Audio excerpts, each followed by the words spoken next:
Bay Area Backstage on location at the San Francisco Comic-Con. So hi guys, this is Chuck with the Rules of Mandalore Mandalorian Mercenaries Costume Club. Welcome to San Francisco Comic-Con. Cosplay, comic books, amazing panels at the San Francisco Comic-Con.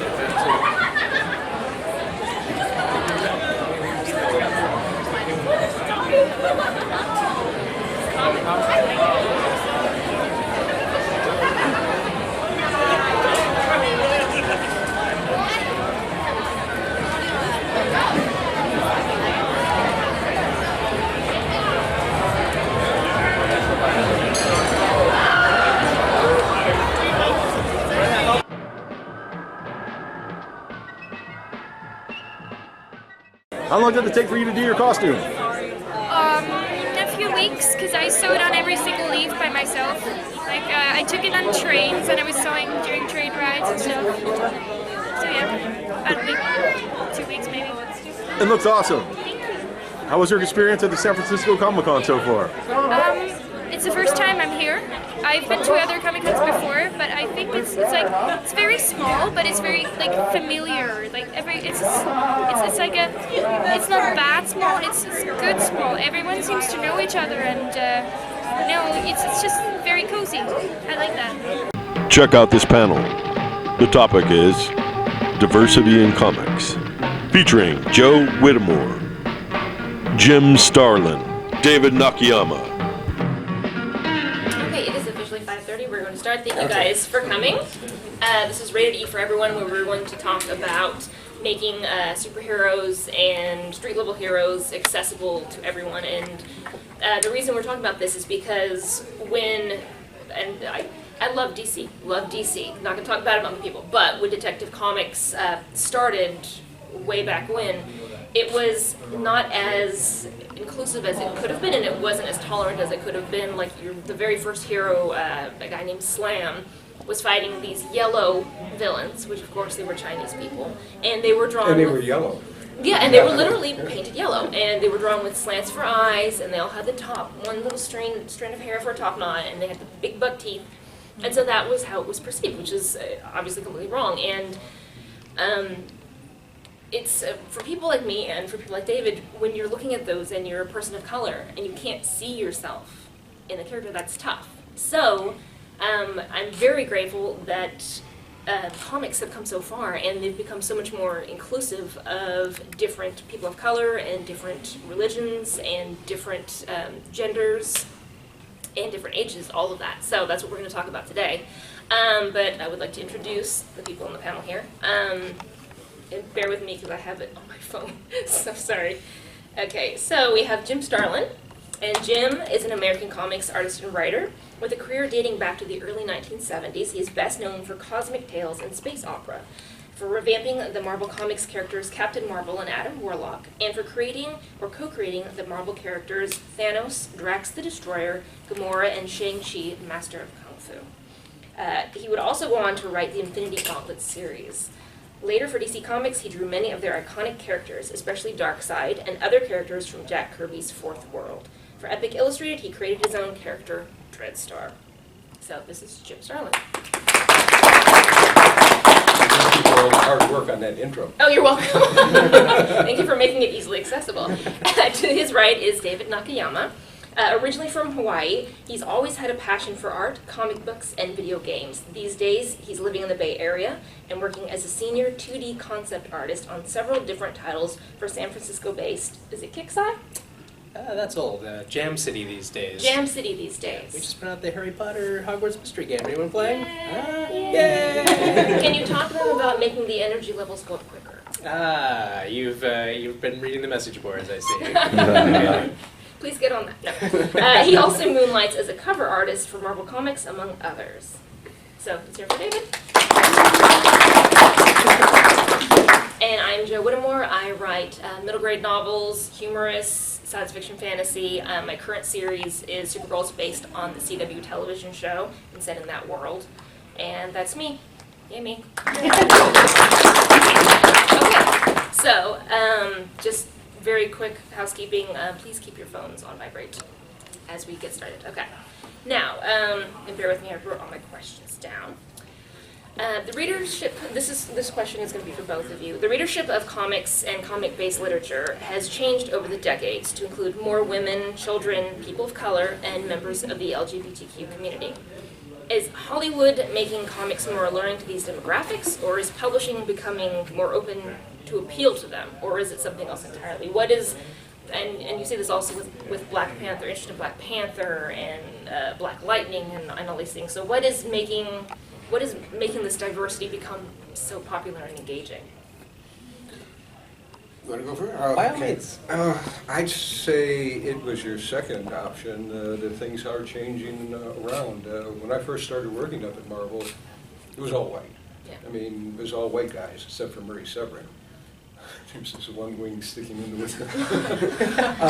And it wasn't because they were any kind of racist. They were just, Right. this was the people, it was a time when all the guys from the 1940s were retiring, and so there was a bunch of new people coming in. And it was a new demographic, and comic books have always sort of been pulled out of the lower classes, the people who work on them, because that's where there's very little academic training required in it, but there is some training that you have to learn. And so we were 1972, there was a whole group of new people coming in, and not all of them were white. Right. And they were basically just, it was a changing of the guard, because changing the society in general was happening. In comics, I remember seeing the first black people in comics that Steve Ditko used to stick into the backgrounds of the Spider-Man books. Thanks, Steve Ditko. He was the first one, you know, and as far as at the time I got there, I think Black Panther was about the only black character in Right. comics, Yeah. and there was one Asian in X-Men, Firestorm or something, Fire something or other. But basically, things changed with new people coming in, like Ron Lim and Arvell Jones, Keith, I've forgotten his last name. He was a friend of Arvell's. I'll come back and I'll scream it out at you. Probably in the middle of David's. I'll be ready. So things changed, and the demographics in the comics changed. Yeah, my experience was, I grew up reading Jim Lee X-Men. So for me, the guy drawing the main book out there was a Korean guy. Right. So by the time I was reading comics, there was plenty of variety, to some extent. Right, yeah, more yeah. than what you're talking about, already there. There weren't a lot of women, almost zero, maybe two I could even think of. There was like maybe one colorist and one editor. So we had a long way to go. And I remember in high school reading Reinventing Comics, where Scott McCloud says, these are the ways that comics could be better, and he goes down the list, like the inclusivity, in who's making them, what's in the books. And I would want to ask that guy, how do you feel now? Like, things have definitely moved in the right direction. We're not done, by any Right. means, but many of those things that you were hoping would happen seem to have happened, in terms of inclusivity and both in the creation and the characters of the comics. So. And I mean, did you even hear people, or at least women, talking about how much they would like to do that kind of job, or was it something No. that was not even heard of because they didn't think it was an option for them? Well, that's the most interesting thing, right? Like there were zero, and now there's so many really top-notch A+ female creators out there, like the Jen Bartels and the the Sarah Pichellis. There are just so many really great female artists. I wonder Fiona where. Staples? Absolutely, Huge put fan, that saw in the same bucket. How did they get into comics? Right. That's something was open to them at some point. They felt like this could be for them too, and here they are. And now it's a much more even situation. So this next question is going to be for Jim. I'm blessed to be working on these Supergirl books, and at a time when homosexuality is more widely accepted, there was a time, up until 1989 actually, when perversions like homosexuality weren't allowed in comic books. So it was just something, and there was actually an editor at a big name publisher, comic publisher, that flat out said no homosexuality. So I read this, and her sister is a homosexual, is lesbian. So I'm allowed to do that, and it's not frowned on at all. But Because even back then, I mean, it's not like homosexuality is a new thing. Like, it just happened in 2000, so it's been around, for centuries. So how did you get around that back in that time? How would you get around situations where you're forbidden to write certain things or about certain things, but you knew that there was an audience for it, or an audience that would need it? Well, in this particular case, I'm limited to what I've done along those lines, mostly with Eros, and mostly I got away with that by just sticking things in the background. Him with an arm around a male instead of a female, and sticking his entourage of sexual partners, there'd be males sprinkled into it. But other than that, I really never had the opportunity to do much of anything along those lines, just because my stories didn't go that direction. Right, and is that, because and there's always going to be something that we come across that it gets some sort of censorship to it. And so is the way to get, do you try and get around it by actually still addressing it, or do you just kind of wait until the day that the censorship ban is lifted? I usually try and sneak it in somewhere. That's what I would do. No, you try and sneak it in past the editors. The editors usually have 8 million things they're editing all at the same time, and you hope that you can get something in the background and stuff like that. And I've got about a 80% rate of being able to pull these stuff Nice. through. They occasionally find it and change it. Yeah. And then later they find out they better get a French dictionary when they Right. write my stuff. But what did you find? Do you have that? Since you said it was a gym question, I you was can rapidly absolutely. listening to your answer. One more time on the question. So for issues like for How do I certain sneak taboo, things in? For certain things that are considered more taboo. I haven't faced that problem. Okay. I mainly do covers. When I did interiors, like on Big Hero 6, that was a book about Japanese people, so it was sort of required to fit that in. I wouldn't say I faced that problem nearly as much. I'm not the writer, I think that's when you really get to pushing the envelope of what's the content. But for us artists, we're secondary. Do they tell you specifically what they want the cover to be, or do you get to play around a little? It comes and goes. It comes sometimes the ideas from the editor, sometimes the ideas from the writer. Sometimes they have no idea what they want to do and they want you to pitch them. And I don't want to be toothless. I do want to try to push the envelope when I can. Right. But I know I'm making stuff for a mass market. Although, what just occurs to me right now is I just had a cover that is using a foreign culture. Right. And I was just asked the other day to cover part of the clothing to make it a little less revealing. Right. And so we're literally right now talking about whether we should do that or not. Yeah. That conversation is happening, like whether it should be true to what we've seen in pop culture, the representation that exists in pop culture of that part of the world, or should we just be conservative?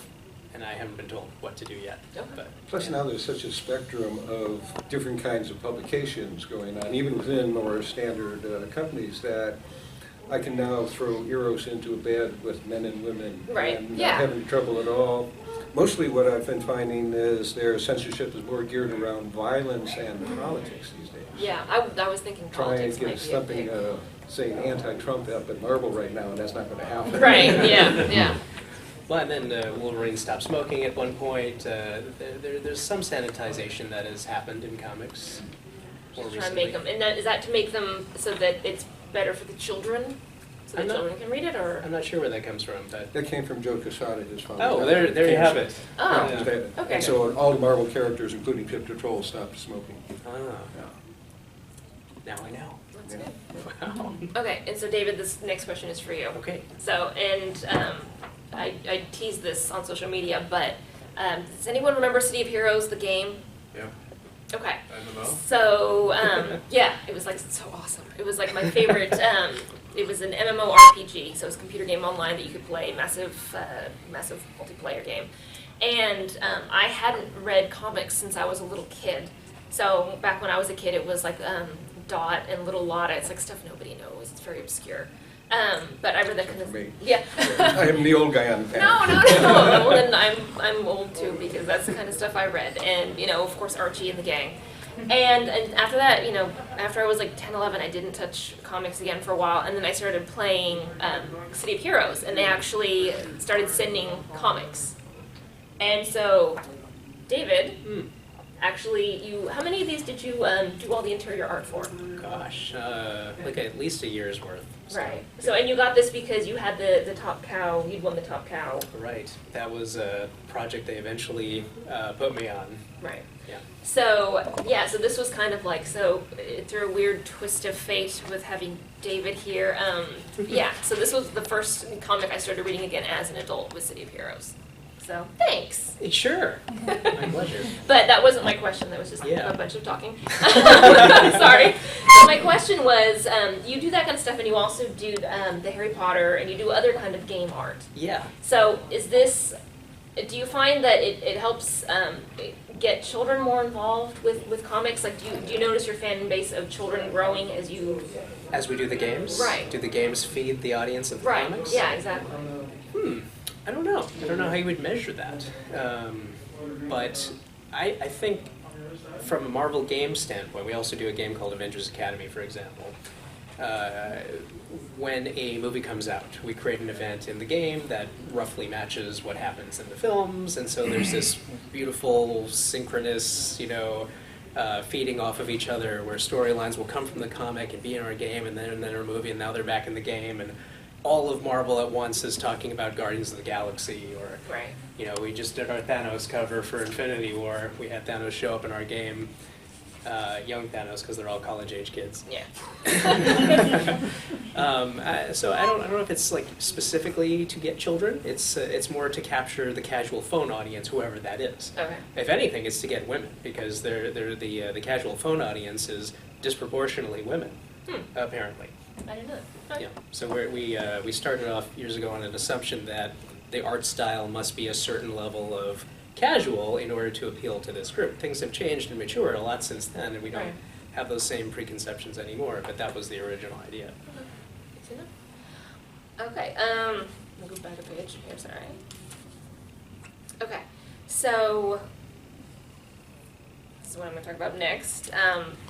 This is what I brought that Jim worked on, and this is, you co-created one of the first, if not the first, Asian American superhero in mainstream American comics when you created Shang-Chi, because there were other characters that came after that. But this, I think, was one of the very first. I don't think he's Asian American, I think he was from someplace else. But So, okay. just a side point. Right, Asian. Okay, let's just say Asian.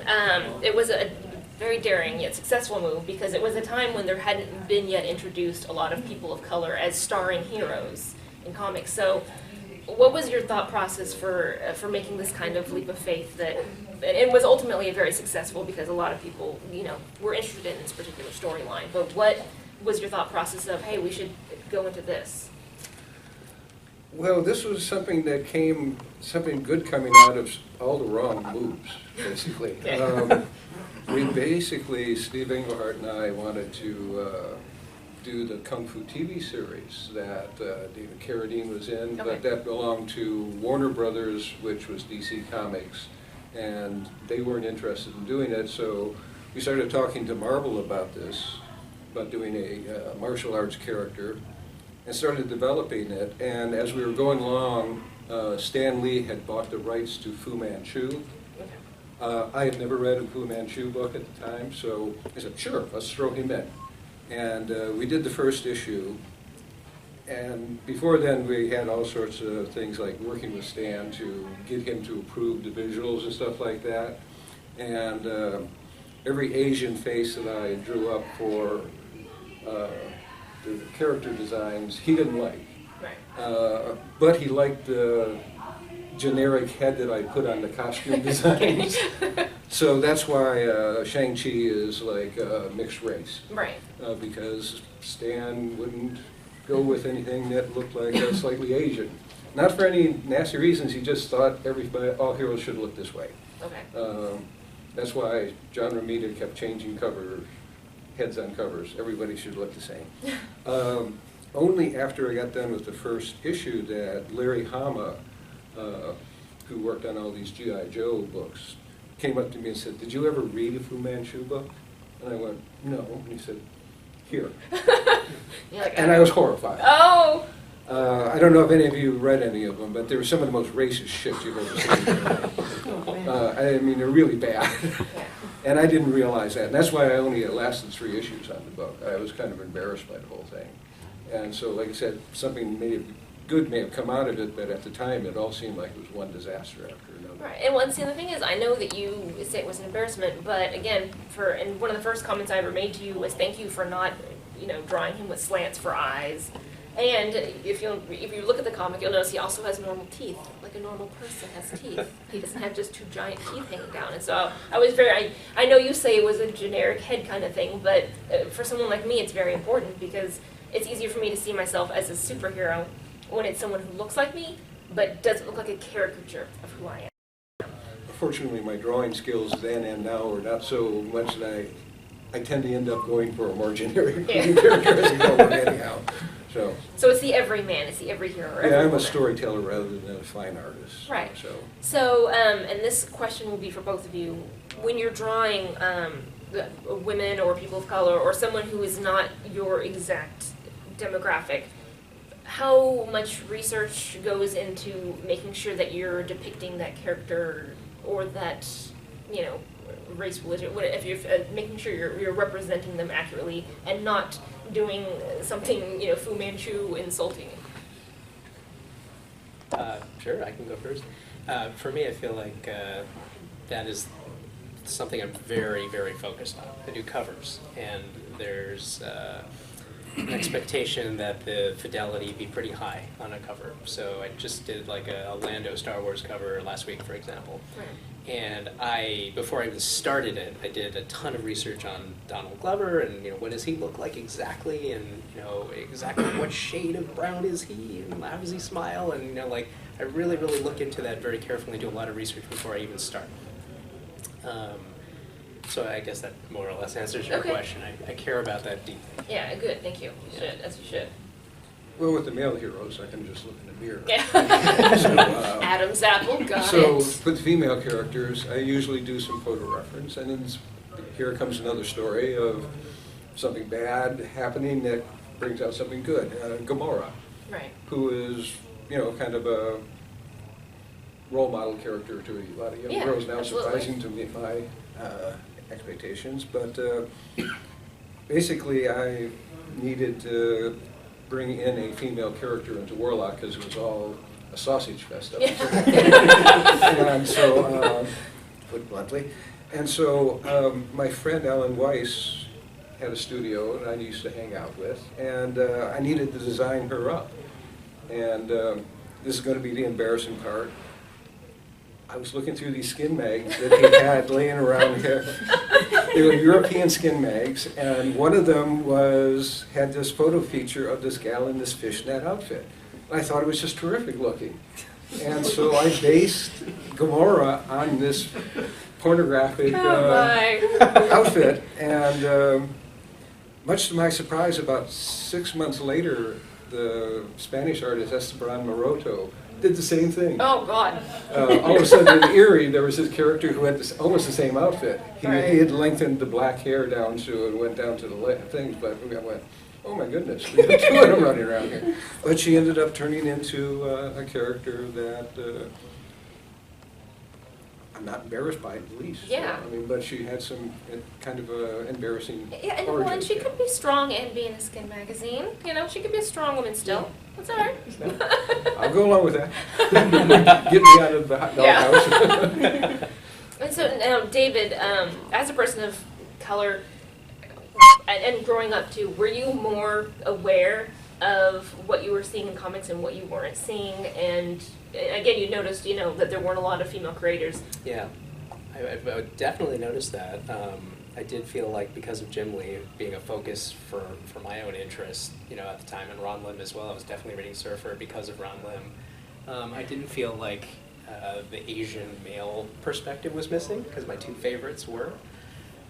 But as you get older, you do start to notice how very narrow and specific it is.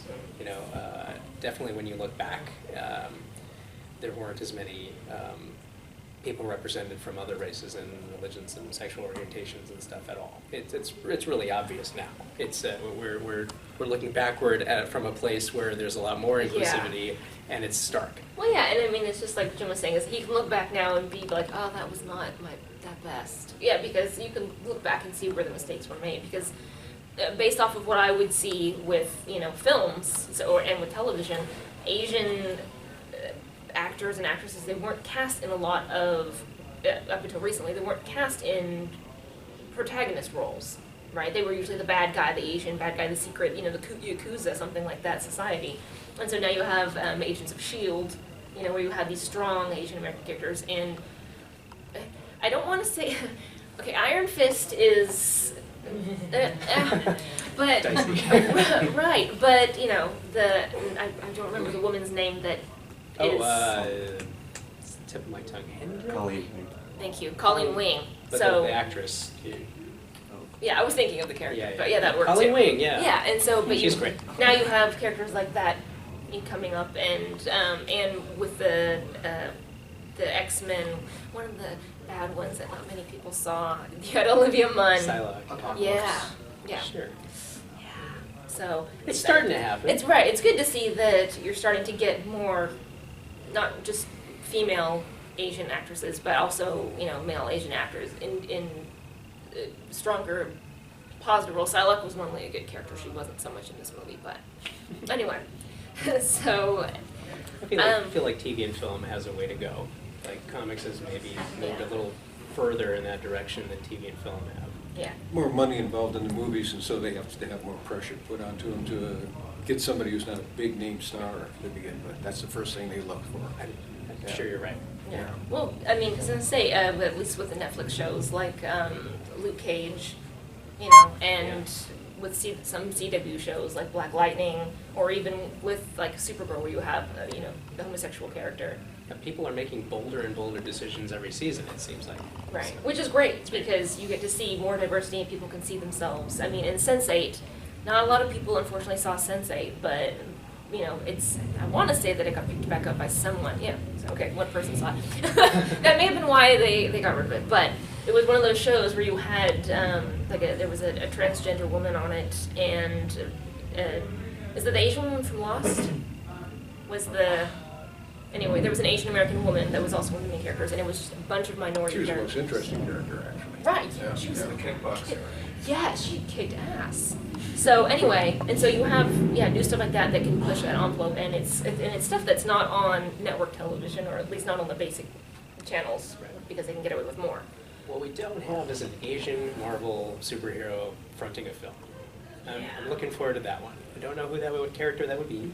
Well, Maybe Shang-Chi? I was gonna say, Shang-Chi has been picked up several times and never happened. Yeah, when's that happening?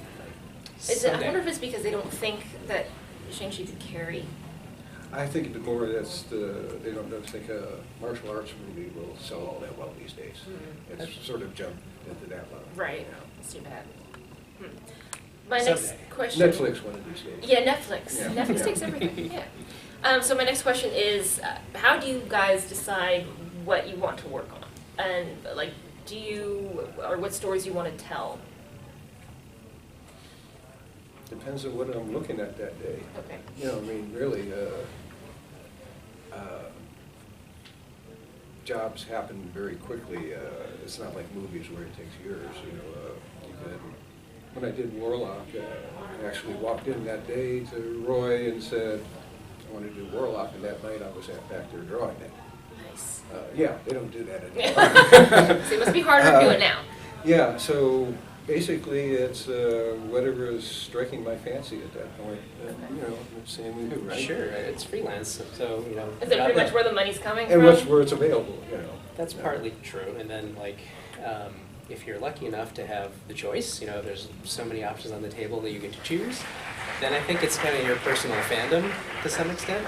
Like that Lando cover I mentioned earlier, I took that just because I think Donald Glover is really cool. I Yeah. just kind of wanted Yeah. to draw that guy, so I turned something else down in order to take that. Yeah, and you talked earlier about this thing on Kickstarter that we're doing with Press. And, Right. If you want to talk a little bit about that. Other whilst we're than here. that is a Kickstarter out there, but the novella that we're doing there is, I did like 8 years ago, and sat in the drawer knowing I would eventually find some place to put it. But you know, this was something that I wanted to do, and I had the open space there, and wasn't scrambling around for money that particular month, so Right. had time to do that. So it depends on what the moment is. Okay. Is there anything that really speaks to you, and I guess not just from like the money perspective or from something cool you want to do? Is there anything like any sort of underrepresented group that speaks to you that you kind of in the back of your mind think about it would be a fun project to do something like that or introduce that kind of a character? For me, I don't think I set out to do that, but whatever I'm doing, I will try to include representation just as a matter of course. Yeah. Like if I'm drawing a crowd scene, that will be a diverse crowd scene. If I'm forming a team, it will be a diverse team. That's just how I roll. Yeah, I mean, my cast in Lasgood's Boys, which is a follow-up book on that, is a mixed bag of people just because life's a mixed bag of people these days. And so, you know, you want to be realistic, unless you're setting something in a suburb in Ohio, it's not all white cast. Right, no, anymore. yeah, it's never going to be. So it depends on the story. And do you find a lot of your interest, because again, making comics more accessible is also about being able to get the books and things like that in the hands of younger people. So do you find, are you noticing that your audiences are skewing slightly younger too as you're getting, maybe as the movies and et cetera come out, then you have younger people interested in reading these stories? Not me. My No. stories are strictly Too dark. kids and nightmares. No, I'm writing these things for myself, and I tend to have an older readership anyhow. So I don't know about with you. As a cover artist, I don't know if I have a readership exactly. Like people hire me because they want to represent the book in a certain way, and so the audience for that book is way more about who is the writer, of the book and what are they going for. But most Marvel comics are, if they're not directly trying to embrace inclusivity like a Miss Marvel, then they're at least not, like the other characters who come through the book could be kind of from anywhere. So Marvel's not shying away from that. Artists tend to be very self-indulgent too. So if there was anything good coming out of it, it's usually by accident. Right. I'm like, oh, I didn't. See, but that's when you go, I totally meant to do that. Yes. Oh, yeah. Yes. All those good feelings you Underline. got from my work, I totally meant that. Yeah. Yeah, you're welcome. Totally planned. Yeah. Did you guys have any questions for them? You are welcome to ask anything that comes to your mind. Now that there's the Comics Code in place, before the Comics Code was in place, what was that whole time period, you growing up in the 50s, what was that about? Because of the horror, or is it just because there were war comics, or what was the reason for that Comics Code? And now everything has to be approved by the code. There's a psychiatrist named Frederick Wortham who wrote a book called A Seduction of the Innocent, and Senator Kiefhofer of the Kiefhofer Commission, who busted up the New York City criminal police force, also got onto this whole thing of comics. And basically he was going after William Gaines and his horror magazines. And so they had Mr. Gaines up there for many weeks doing interviews, and he didn't help things in the least, because he brought up covers like they said, here's his cover with this man holding the head. And he said, oh, isn't that so bad? And then he'd bring out the original art and he'd pull off this banner that had this type on the bottom.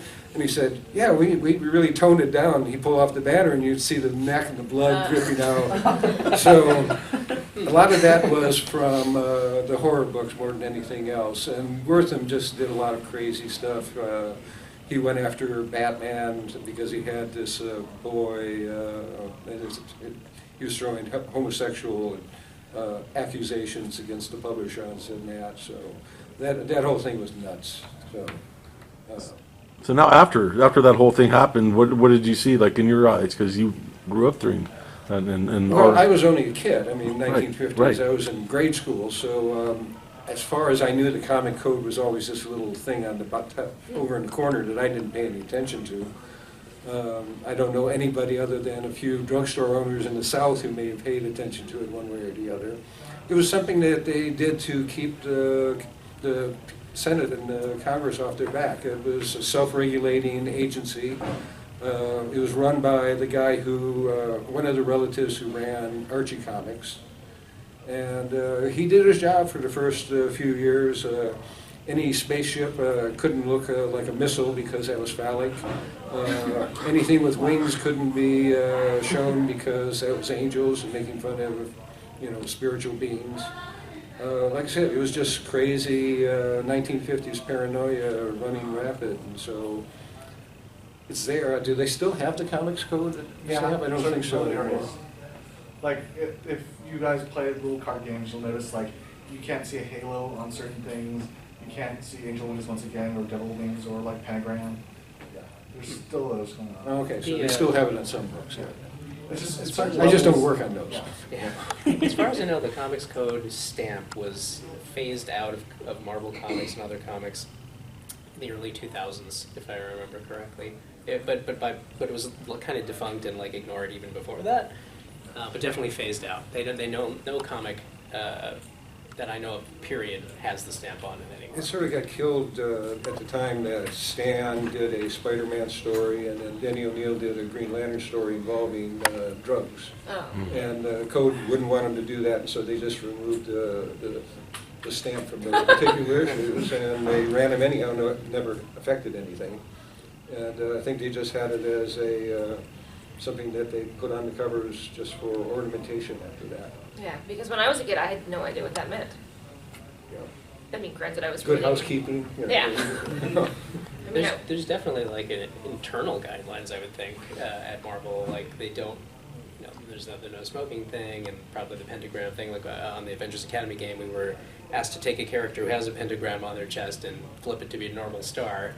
That kind of thing happens. So people are watching internally. And I think I'd have a hard time getting any publisher to do a nameless superhero at this point. Yeah. Oh boy. yeah, Okay, let's cut that out of the film. Yeah. But with like with Saga and things like that, have you read Saga or have you seen Anything goes in independent publishing. Right. There's no thing they're beholden to. So, do you ever do independent publishing? I work for whoever wants to hire me. Okay. So sure. So then you would just be like, look at all these penises, and you would drop it.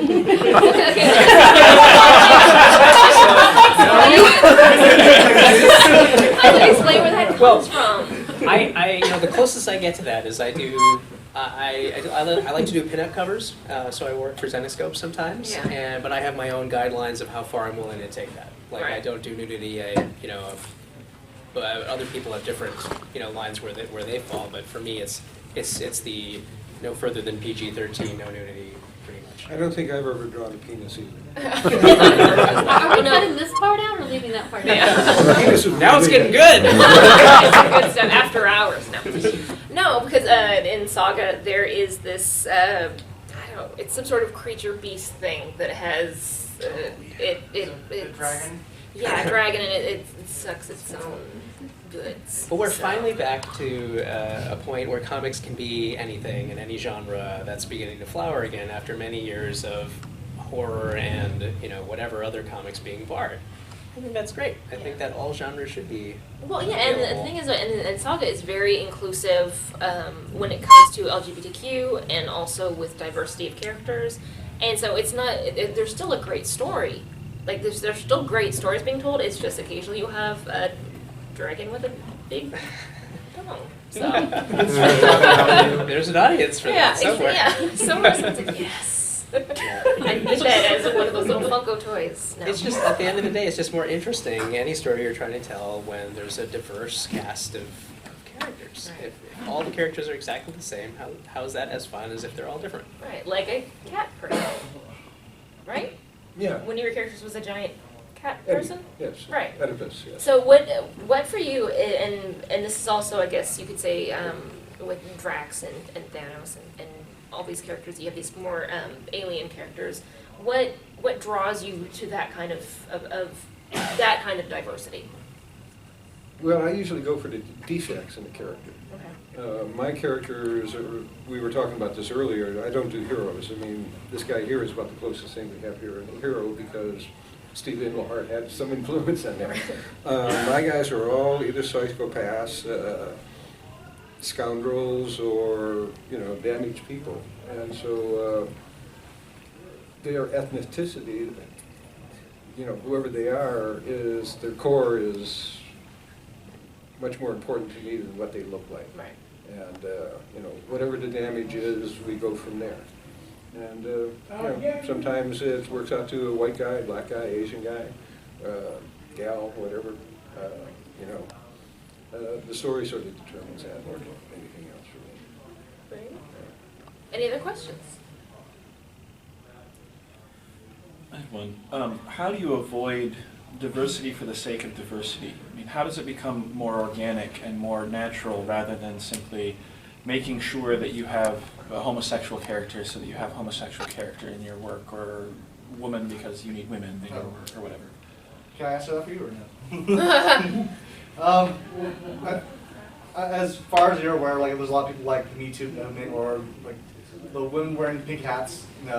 It's typically the easiest way to go about it is this person just is that, whatever it is, if they're black, Asian, gay, whatever, doesn't matter. That's a part of them, but that's not the focus of the storytelling. Yeah, I don't usually find myself having to think along those lines because usually I'm doing science fiction, and so it's set in a much more multicultural setting than what we have here on Earth. I tend to avoid Earth stories, unless it's a Batman story or something like that, just because you can make your own world and it becomes much more interesting for me to do it than to work on Earth. Hi. Good, how are you? Not bad. How's your con convention It is going? phenomenal. We'll be here tomorrow again. We'll be here tomorrow again. Highlights so far. What do you think, guys? That's a good question. Well, for me, Matt Smith and Jonathan Frakes. For me, it was Jonathan Frakes and one of the upstairs panels. So, had a blast. Awesome. You guys look great, and Thank you. thank you for taking your time. Can't wait to be here tomorrow. Thank you.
Come to show 'em where I am.